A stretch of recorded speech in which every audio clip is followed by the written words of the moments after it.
Assalamualaikum warahmatullahi wabarakatuh. Bertemu lagi dengan channel Prasetyo Eko. Pada hari ini saya akan menceritakan kisah pendakian mistis, lebih tepatnya.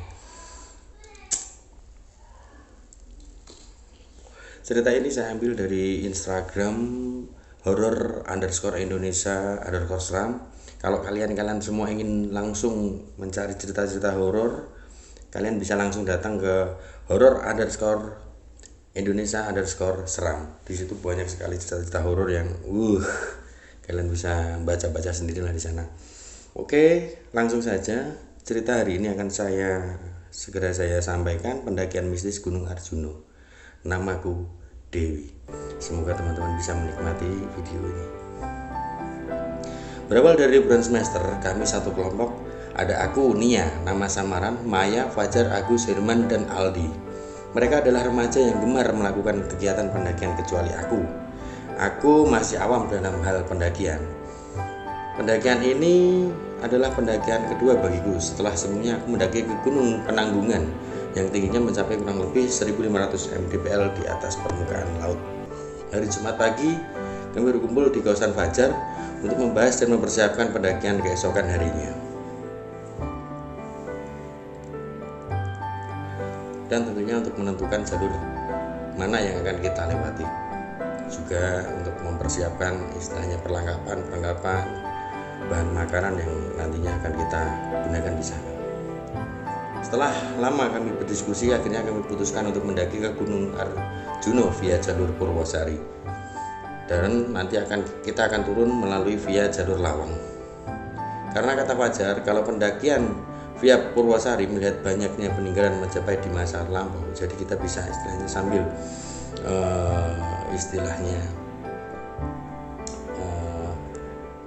melihatlah peninggalan sejarah seperti apa dulunya. Seperti itu. Singkat cerita, karena hari ini sudah mulai sore, kami pun pulang ke rumah masing-masing.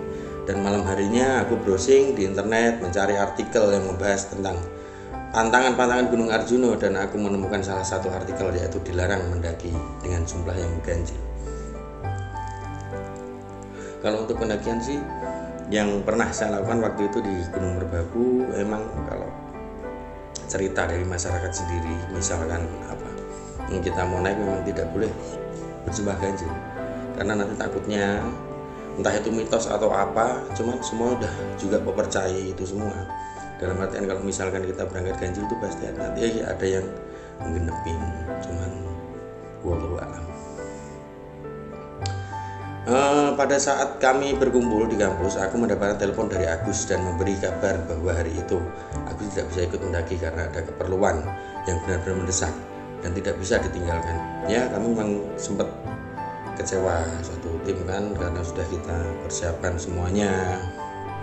Aku memberitahu Fajar tentang hal itu, dan Fajar kesal mendengarnya, sehingga akhirnya Fajar memutuskan untuk berangkat berlima. Mengingat artikel yang aku baca semalam bahwa mendaki Gunung Arjuno tidak boleh ganjil, aku pun langsung bilang ke Fajar, Jar, apa nggak apa-apa, nggak sebaiknya kita tunda pendakiannya, karena semalam aku sempat membaca di artikel kita di Gunung Arjuno memang tidak boleh istilahnya mendaki gunung dengan jumlah yang ganjil. Memang kenapa ditunda, kata Fajar, kita sudah mempersiapkan semuanya. Aku sedikit bingung menjawabnya dan enggan jujur karena takut dibilang penakut sama si Fajar. Kan nggak sama Agus, kan enak gak sama Agus, lagian kita kan berlima, emang gak apa-apa ganjil? Enggak, kita tetap harus berangkat dari ini. Aku sudah terlanjur menyewa peralatan, lagian kamu percaya aja sama hal seperti begituan, kata si Fajar. Fajar memang lebih condong gak percaya dengan hal-hal mistis seperti itu, cuman ya Fajar memang sifatnya seperti itu.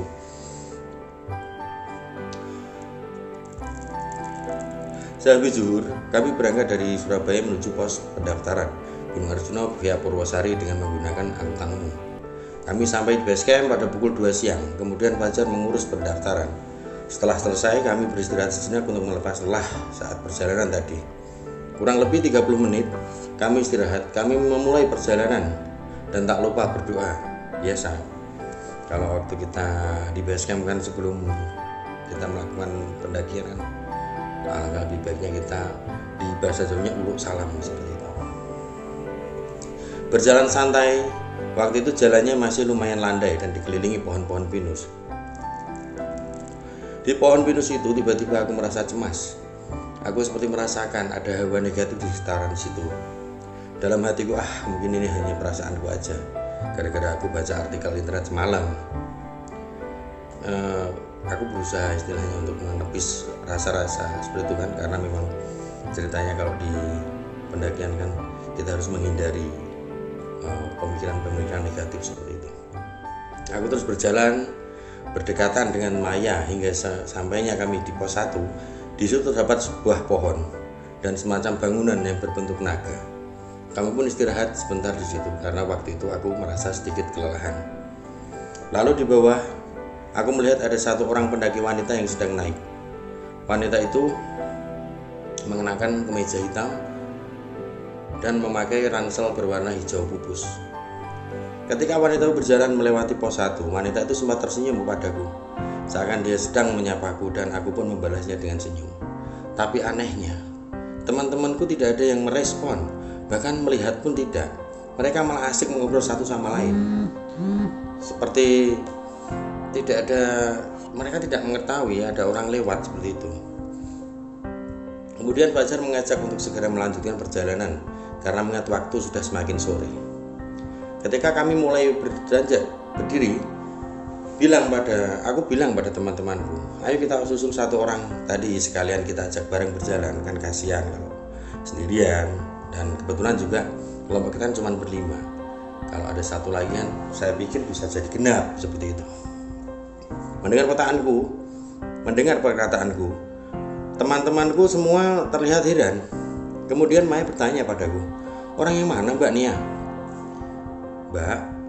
Mbaknya tadi naik sendirian, jawabku sambil menunjuk ke arah satu jalur pendakian.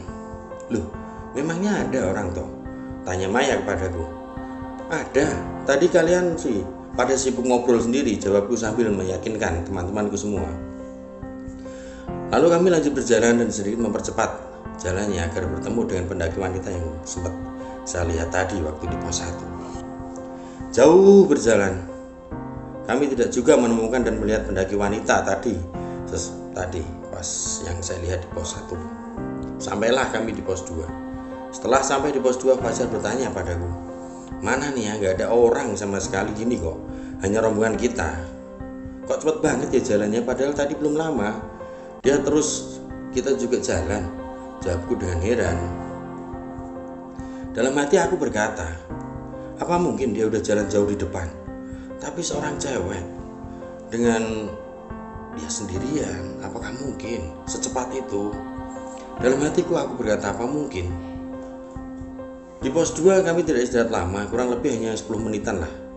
Lalu kami lanjut berjalan menuju pos 3 yang jaraknya tidak terlalu jauh dari pos 2. Kurang lebih 15 menit berjalan, lalu kami sampai di pos 3. Di pos 3 aku melihat ada sebuah bangunan yang bertuliskan Eyang Sakti. Mohon maaf, bertuliskan Eyang Sakti. Karena hari sudah mulai petang, kami memutuskan untuk beristirahat sebentar sambil memakan cemilan-cemilan.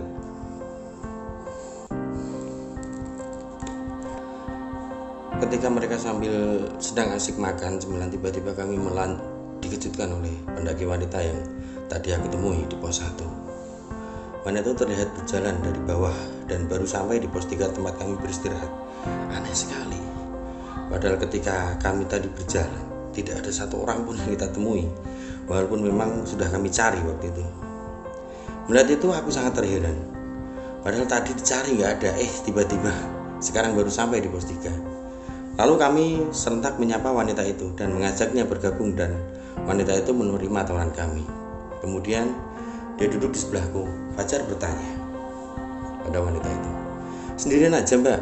Iya Mas, jawab wanita itu. Kok berani? Tanya Fajar. Rumahku dekat sini kok Mas, jadi terbiasa naik sendiri, jawab wanita itu. Namanya siapa Mbak? Kita kenalan dulu biar akrab, tanya Fajar lagi. Dewi, jawab wanita itu dengan singkat dan padat. Lalu aku memotong pembicaraan mereka. Mbak, yang tadi ketemu di pos 1 kan? Iya mungkin. Saya lupa, jawab wanita itu dengan nada dingin. Lalu Fajar memotong pembicaraan kami berdua. Oh, jadi Mbak ini yang tadi Mbak Nia lihat. Wanita itu hanya tersenyum. Tepat pada jam 6 malam kami melanjutkan perjalanan, dan wanita itu pun ikut berjalan bersama kami. Di dalam perjalanan aku merasakan bahwa ada yang tidak beres dengan pendaki wanita itu, karena dari gerak-geriknya sudah berbeda. Dia memilih berjalan di posisi paling belakang. Tapi aku tidak mau berprasangka buruk dan tetap berusaha berpikir jernih. Ya, mau diapain, yang namanya di gunungan memang aturannya tidak boleh kita berpikir yang negatif. Setelah kurang lebih 1 jam kami berjalan, sampailah kami di pos 4 yang dinamakan Eyang Semar. Entah kenapa dinamakan Eyang Semar, cuman setahu saya di pos 4 itu memang ada beberapa arca-arca yang berbentukan patung Semar. Melihat jarak dari pos 4 ke pos 5 tidak terlalu jauh, Fajar memutuskan untuk tidak break terlalu lama. Jadi kami hanya sekedar minum dan makan cemilan sedikit lah, yang kebetulan ada di saku kantong kami masing-masing. Lanjut berjalan ke pos 5. Aku berjalan di tengah-tengah bersampingan dengan Maya. Lalu tiba-tiba aku mencium bau yang sangat wangi seperti bunga melati. Entah dari mana. Karena mencium bau wangi itu, sontak langkahku terhenti dan spontan aku menoleh ke arah Dewi. Karena bau wangi itu bersumber tepat dari arah dia berdiri. Kemudian aku berkata, bau apa ini, wangi banget. Jalan teman-temanku pun ikut terhenti, dan Maya yang berada di sebelahku bertanya balik, bau apa Mbak Nia? Setelah pertanyaan Maya itu, bau wangi yang kucium seketika menghilang. Aku menoleh ke arah Dewi. Di situ Dewi hanya diam dan menatap ke bawah. Lalu Fajar memintaku untuk melupakan dan melanjutkan perjalanan. Singkat cerita, sampailah kami di pos 5, Mahkutorong. Di situ kami istirahat di depan bangunan shelter, dan di shelter itu kami bertemu dengan bapak-bapak sepertinya beliau seorang penambang belerang. Kami sempat mengobrol sedikit dengan bapak itu, dan bapak itu bilang, "Nek nang Gunung Arjuna sing hati-hati, nek iso ojo jumlah ganjil." Itu kalau dibahasakan ke Indonesia, kira-kira misal kalian naik ke Gunung Arjuna, sebisa mungkin jangan dalam jumlah ganjil. Hindari jumlah ganjil. Lalu Fajar menjawab, memangnya kenapa Pak? Nek ganjil biasanya bakal ana lembut sing ngetutno, nek iso nggawa kayu gawe genepi. Kalau ganjil biasanya bakal ada makhluk halus yang mengikuti. Kalau bisa bawa kayu untuk menggenapkan jumlah kalian, jawab bapak itu sambil menasihati kami. Ya Pak, terima kasih sarannya, jawab Fajar. Di situ feeling yang negatif mulai tersirat lagi di pikiranku. Tidak tahu kenapa mendengar itu hatiku tiba-tiba berdetak hebat. Aku merinding sekali. Dan ketika kami asik mengobrol dengan bapak-bapak itu, tiba-tiba Dewi agak menjauh, seakan tidak mau berkumpul bersama dan bapak-bapak itu. Setelah kurang lebih 20 menit kami di situ, kami pun berpamitan dengan bapak-bapak itu. Kami semua bersalaman dengannya kecuali Dewi. Ketika kami meninggalkan pos 5, tiba-tiba bapak itu berpesan lagi, "Ojo lali nggawa kayu, Mas." Atau kalau dibahasakan Indonesianya, "Jangan lupa membawa kayu ya, Mas, untuk menggenapi." Mendengar itu, aku merasa ada sesuatu yang tidak beres. Padahal waktu itu kan kami berjumlah sudah 6 orang atau genap di situ. Aku berpikir, apakah bapak itu tidak melihat Dewi? Dan aku semakin merasa ada yang tidak beres terhadap Dewi. Singkat cerita, sampailah kami di pos 7 Jawa Dipa pada pukul 9:30 malam. Kami berniat bermalam di situ dan melanjutkan perjalanan ke puncak besok paginya.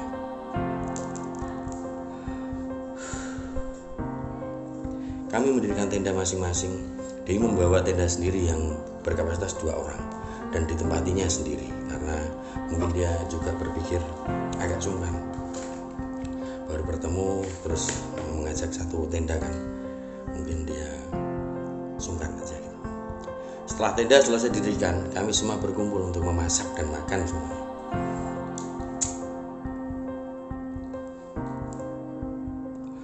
Tapi Tapi waktu itu Dewi tidak ikut makan dengan alasan tidak lapar. Padahal kita udah jalan lama, dari sekitar jam 5-an sampai hampir jam 10-an malam. Setelah selesai makan, kami pun masuk tenda untuk tidur. Fajar, Herman, dan Aldi tidur satu tenda, sedangkan aku dan Maya tidur berdua. Malam semakin larut. Tiba-tiba aku terbangun dari tidurku karena kedinginan. Ketika aku terbangun, tiba-tiba aku mendengar suara berisik di depan tendaku. Karena penasaran, aku membuka sedikit resleting pintu tenda untuk melihat keluar apa yang terjadi. Aku benar-benar sangat terkejut ketika melihat keluar. Ternyata di situ ada Dewi yang sedang duduk di depan tendanya seorang diri. Sambil bermain ranting dan coret-coretkan ke tanah, aku ingin menyapanya tapi tidak jadi karena takut mengganggu. Mungkin dia baru ada masalah atau apa. Aku menjaga hal itu. Aku terus mengintip Dewi dari sela-sela pintu tendaku. Lalu tiba-tiba Dewi berdiri dari duduknya dan berjalan ke arah sebuah pohon yang jaraknya sedikit jauh dari tendanya. Di situ aku melihat Dewi sedang berbicara, entah dengan berbicara dengan siapa, karena di situ tidak ada orang lain dari penglihatanku. Melihat itu aku semakin ketakutan, tapi di sisi lain aku masih penasaran dengan apa yang dilakukan Dewi di luar sana. Aku terus melihat Dewi dari sela-sela pintu tenda. Tidak lama kemudian, Dewi terlihat berlari jauh ke dalam hutan, hingga aku tidak melihatnya lagi. Karena takut, aku menutup pintu tendaku dan melanjutkan tidur. Dan bibirku terus melontarkan doa-doa yang bisa mungkin yang aku hafal, agar tidak terjadi apa-apa padaku dan teman-temanku, hingga akhirnya aku tertidur. Tepat pukul 4 pagi, kami semua terbangun. Ketika bangun, aku melihat tenda Dewi belum terbuka. Lalu aku menyuruh Fajar untuk membangunkan Dewi. Ketika Fajar mendekati tenda Dewi dan akan membangunkan, tiba-tiba aku dikejutkan dengan kedatangan Dewi yang tiba-tiba dari belakangku. Spontan aku kaget dengan keberadaan Dewi di sini. Lalu Fajar bilang, "Oh alah, tak kira belum bangun, Mbak." Dewi pun menjawab, "Udah Mas, tadi habis buang air kecil." Aku hanya terdiam karena waktu itu aku melihat raut wajah Dewi tidak terlihat seperti orang bangun tidur. Dan kedatangan Dewi itu tepat dari arah hutan tempat ia semalam berlari dan hilang dari penglihatanku. Aku hanya terdiam karena waktu itu aku melihat raut wajah Dewi tidak terlihat seperti orang yang baru bangun tidur. Aku benar-benar ketakutan waktu itu terlihat. Terlebih melihat ketika aku melihat Dewi yang tiba-tiba datang dari belakangku dari arah hutan. Semalam dia lari dan hilang. Ketika kami sedang beres-beres, tiba-tiba Fajar menemukan sebuah dompet berwarna ungu. Melihat itu, Fajar mengambilnya dan bertanya pada kami, "Semua apa ada yang kehilangan dompet?" Tapi tidak satupun dari kami yang kehilangan dompet. Karena tidak ada yang kehilangan dompet, Fajar membuka dompet itu. Ternyata di dalam dompet itu terselip kartu identitas Dewi. Ternyata pemilik dompet itu adalah Dewi yang tertinggal. Melihat isi dompet yang berisi surat-surat penting, Fajar pun membawanya dan berniat mencarinya di puncak untuk memberikannya. Singkat cerita, sampailah kami di puncak kurang lebih pukul 9:30 pagi. Di puncak kami mencari Dewi dan menanyakan kepada pendaki lain apakah ada pendaki wanita yang mengenakan kemeja hitam putih dan memakai ransel warna hijau pupus. Tapi anehnya, tidak ada satupun pendaki lain yang melihatnya, sehingga akhirnya kami berpencar untuk melihat apakah ada Dewi di area puncak. Karena tidak menemukan Dewi, Fajar membawa dompet itu turun dan berniat mengantarkannya ke rumahnya.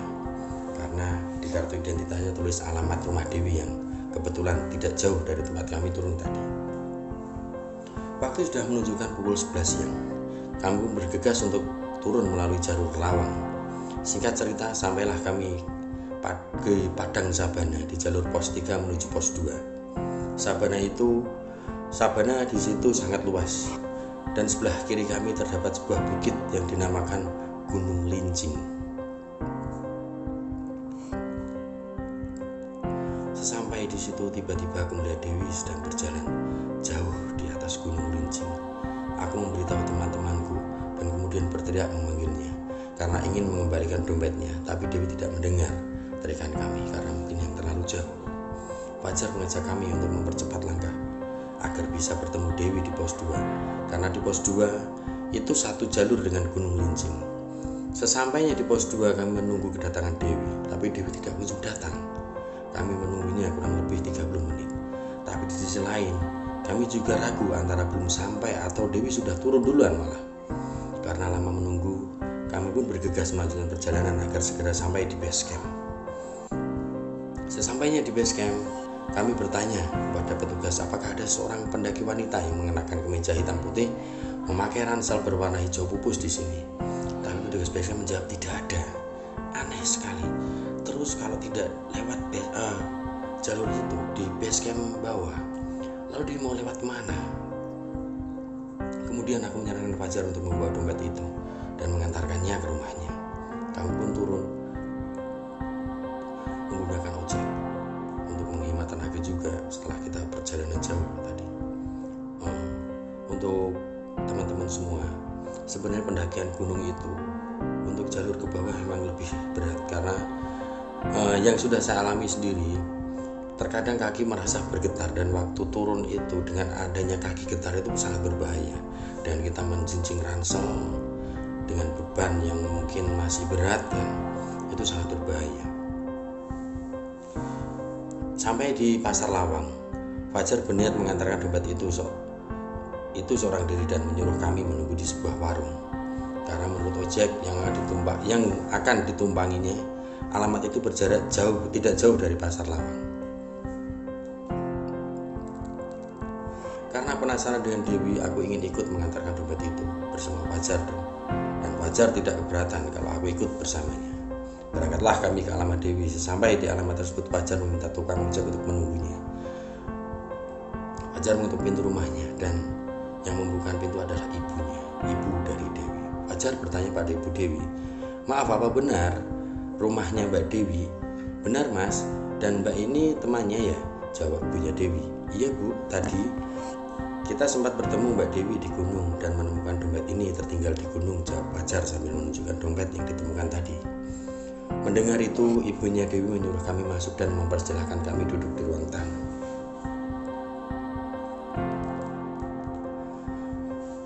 Ibunya Dewi menyuguhkan minuman dingin lalu kemudian berkata, "Mas, Mbak, terima kasih sudah mau mengantarkan dompetnya Dewi." "Iya Bu, sama-sama. Memang Mbak Dewi belum sampai rumah ya?" jawab Fajar. Fajar bertanya pada ibunya.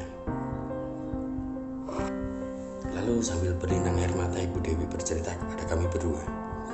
"Minggu lalu Dewi pamit sama ibu untuk mendaki ke Gunung Arjuna dan ibu mengizinkannya setelah Dewi adalah anak sulung ibu.